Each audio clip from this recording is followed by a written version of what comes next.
Welcome to Afterlife Topics and Metaphysics. This is your host, Cyrus, coming at you with another video tonight.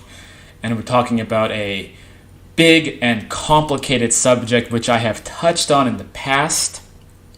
I will probably keep talking about in the future because to keep up with the content of this channel, I'm sure I'm going to be repeating certain topics, especially the ones that are really complicated like this one. So we were talking about, do you have a body after you die, and why this is not a straightforward answer and requires a lot of discussion.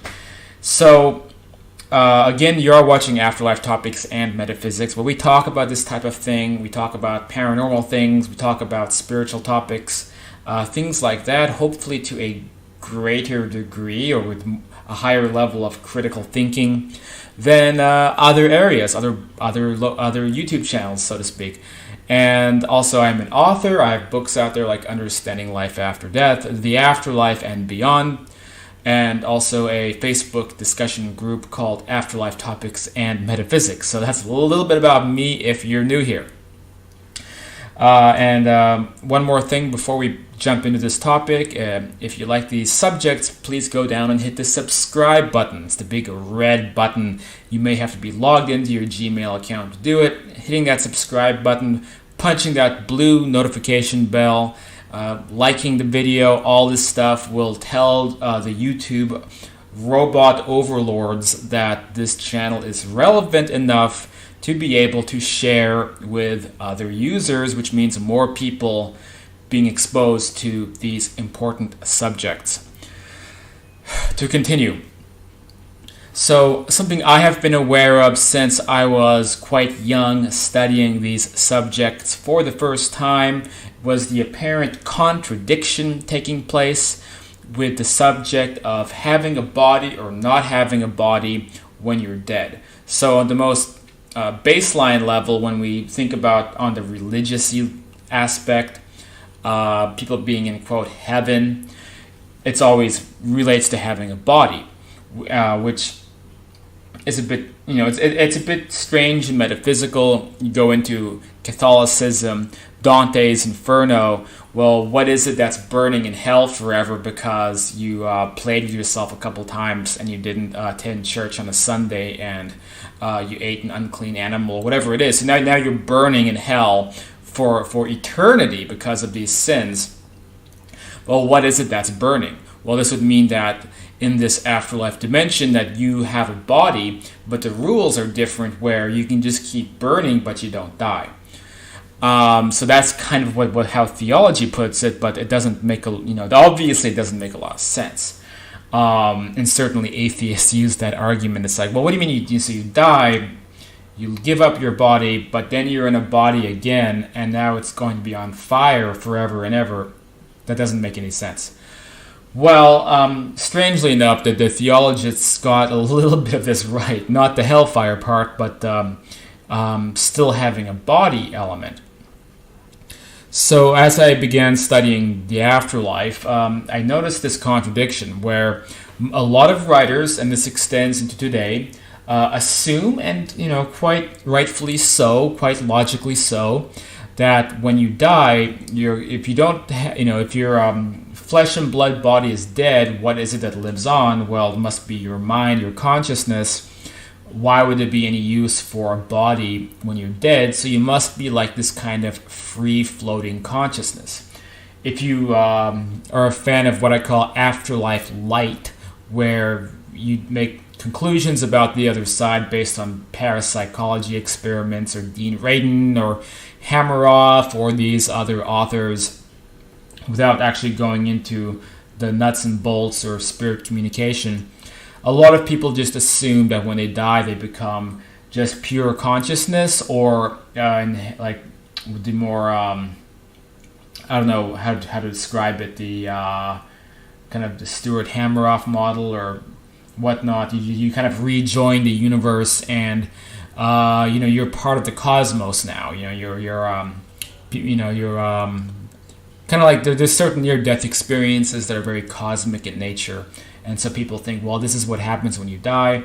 Eckhart Tolle basically says this. He says when you die, you go back into the universe and rejoin the great collective. And, certain East religions also believe these things. But, I mean, these are basically beliefs formed without necessarily much evidence to back them up, but it's just what sticks. It's the beliefs that people carry with them. It translates into the New Age field with a lot of authors repeating variations of this. I joke basically saying that, when you die, you become a flying purple octagon. Because, I've heard descriptions like this related to what happens of your physical consistency. And generally speaking, we hear the terminology left the body in a non-physical environment, no longer of the physical, no longer of the material, no longer in a body. So we hear this a lot. We hear people saying, instead of saying death, we can say they are no longer in a body, they no longer have a body. So this belief that there is no body, now the issue with it is it comes into conflict with all these weird reports of people having bodies on the other side. So it begins with like near-death experiences. Somebody has a near-death experience. They say, I went to a beautiful garden and I had my deceased loved ones with me, and I went to an apple tree and I picked the apple and I took a bite, and it tasted delicious. Then we hear mediums say things like, to use my often cited example, Uncle Larry is fly fishing on a lake. Grandpa Higgins is having a drink of whiskey at his distillery in the afterlife. And so we hear these descriptions, we hear the NDEs, then we hear from the out-of-body experiencers, the astral projectioners like me, similar types of environments. I know one person who says he gets into fights on the other side and it actually hurts his body on this side. So he somebody punches his arm on that side, and then he has like an ache in his arm on this side because of the connection between bodies or something. Things like that. We hear about this physical mediums. What happens when you go into a physical seance? They're coating the spirit person's body with the ectoplasm, and then they form into something solid on this side. So there's all these accounts of people having bodies on that side, but then philosophically people say it doesn't make any sense. And then when you ask some of the popular authors, I'm not going to name who, but you present them with this information, and then the response, what happens is that it's these two conflicting ideas, and so because there tends to be a lack of critical thinking in this whole area, this whole field. A lot of people will hear a story like, Uncle Larry is fly fishing, or somebody had an NDE and they're in a beautiful garden. They'll think, oh, how lovely, how wonderful is that? And then they'll go on to write an article or a passage in a book saying that when you die, you have no body and you're a yellow triangle flying through the sky, or whatever it might be. Maybe not even that, maybe just pure consciousness. So it's very contradictory, because what is it? Okay, it's one or the other. Either this is possible, that you can have a body on that side, or it's not possible and nobody has bodies. Which one is it? Why do these authors and writers in this field keep flip-flopping? Or they'll support this one person's story of being on that side and having a body, and then they'll dismiss it with the other hand. So what's it going to be? If you're going to take the position that you can't have a body, then you're going to have to look at those NDE accounts, those mediumship accounts, and you're going to have to find a way to dismiss those ideas. So some people do this, and they'll say, well, Uncle Larry doesn't really have a body, so he can't really be fly fishing because there are no fish, there are no lakes, there are no bodies, and you don't have arms to be able to fly fish. You'll also hear people who take this idea very far, and they'll say, because you have no body on the other side, the reason that people incarnate on Earth is to be able to taste chocolate and make love and do these physical things that are impossible in the ethereal world where no one is anything more than pure consciousness. I have heard this idea proclaimed more than once. I still hear it sometimes on the forums. So this leaves so many people confused. What's going on here? If there are bodies, how can there be bodies?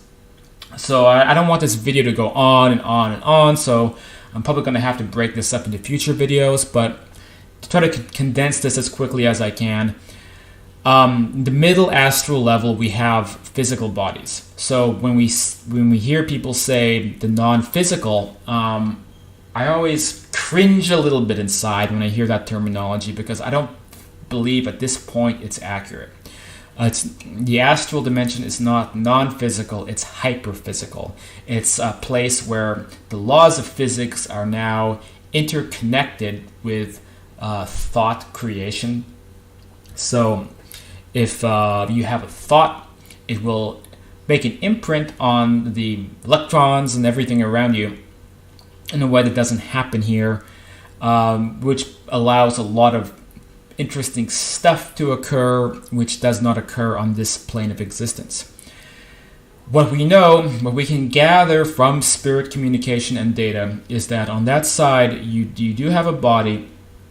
The reason that you have a body is that in your body, even right now, your body, let's take a step back and think about what is a body. Okay, a body is a vessel that's designed to operate in a particular plane of existence. So you wouldn't be able to operate here successfully if you didn't have a body. Your body also connects to your species. Your species depends upon your DNA. Your DNA is the real spirit molecule. They say DMT is the spirit molecule. I would argue that DNA is the spirit molecule. DNA is the physical representation of your spiritual energy. So the stuff that makes up your personality, ideals, traits, everything is like energetically woven into DNA. And so the DNA represents the blueprint of who and what you are, made manifest into a form that is used to operate in an environment. And so I believe personally this even relates to things like your physical appearance, things that relate to your existence. So I look like Cyrus, and I think on a deeper level, on a higher level, I want to look like Cyrus. I'm quite pleased with the way I do look, because I feel like almost like on an artistic level, this is the human form that I personally have designed, or that matches up with my energetic framework. So that's caused by DNA. So when we die, all that whole energetic framework, even with one body being dead, that whole framework still exists and is programmed into your, I guess you could call it your higher self. So that programming code is all there and accessible. As a result, when you die in the 3D body, that programming code kicks in and then just pops out a new body using the last template that was used. The last template that was used was your body on this side. So this is why many people immediately after crossing over, they are actually in the exact body they were in before they died. Many people on that side, I've experienced and inquired about this on astral projection trips, sometimes look very old because they look like they did when they crossed over here. I've joked before that the astral plane is the universe's biggest retirement home, because I've seen places where I've just seen lots and lots of really elderly people, and this is predominantly people who cross over in like a very kind of ignorant state of mind, and they don't see the greater possibilities. People who have been there longer, they realize after they cross over, it's like, okay, I'm in the same friggin' body I was just in, but I know I've died. I know there must be new rules and things that are different here. And then they begin, I would say, returning to their true self. So the energetic elements of who they are. I mean, it is not some really old person who has arthritis. This is a side effect of this dimension. Your real self is going to be in really, it's going to be in ideal physical shape. So we would see this is between like ages 25 and 35, maybe like somewhere in that margin, but also without the physical abnormalities and things like that. So when you get away from, the giant retirement home of older people living on that side, older looking people, that is, and then there's a different dichotomy of very, very beautiful people, like, I guess the dude in the image you see, who have learned to control their new body, which is really the same body they were in, but now it's coming from this higher plane, and they're able to look the way that they desire to look, and it feels great for these people because they die aged 90 as an elderly man or woman, and then suddenly they're back in the prime of their physical existence. So it's a bit funny if you try to tell them that they're non-physical. So so they still have physical solidarity, but now it's in a new realm of existence with altered rules in place. I guess one more point I want to make is that sometimes when we hear people talk about leaving the body or you're not your body, then this is mistaken to believe we have no body. But what they're saying is that you're no longer identifiable as your body. I find this a bit funny because I think in this world we don't identify as our bodies. And on the other side, people also even less so identify with their bodies. They understand that they have a higher consciousness that's creating these avatars. On the astral plane, your body can disintegrate or be destroyed, and your higher consciousness will create a new one from the last template that was used. Just like when you die on this plane, your higher self pops you into a new body on that side. Same thing. So you have this higher self, a little bit like a computer game. You're just popping you into new avatars based kind of on your spiritual energetic code, your DNA, creating new versions. It's like a cosmic copy-paste job. But still, nobody would be silly enough to think that they are their body. The people who think that they are their body belong to a religious philosophical order known as materialist atheism. Those are the guys who literally think they are their bodies and their consciousness is the meat inside of their heads, which is a ridiculous idea. Those are the guys who also have the most difficulty crossing over because they can't wrap their minds around the fact that they're greater than their bodies and that they can create new bodies anytime they want, and that the body is a vessel that's used to explore different realms. It's not the entirety of their existences.